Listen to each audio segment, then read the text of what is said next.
Is your ice machine stopping unexpectedly, showing binful errors, or producing poor quality ice? Welcome to PartsFe. The issue might not be the sensor or control board. It could be a worn or damaged service curtain.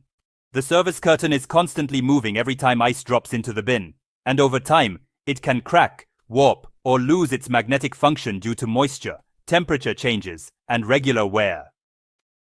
When this happens, it may fail to properly block warm air or trigger the curtain switch, leading to ice production issues or false shutdowns. It is located inside the evaporator compartment, directly behind the front panel, and hanging in front of the evaporator plate, where ice drops into the bin. It serves as the surface the ice pushes against to fall into the storage area, while also acting as a barrier that prevents warm air and contaminants from entering, helping maintain proper airflow and consistent ice quality. To replace it, always disconnect the power to the machine to ensure safety. For this repair, you may need a screwdriver and protective gloves. Open the front panel or access door and locate it inside the evaporator area. Gently lift or unclip it from the mounting brackets and carefully remove it, noting its original position. Position the new one in the same location, making sure it is properly aligned.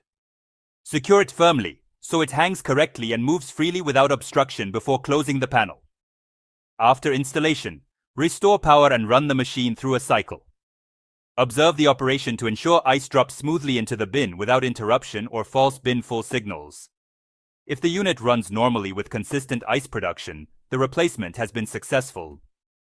If your curtain is worn or damaged, replacing it is a quick and effective fix to restore proper ice production.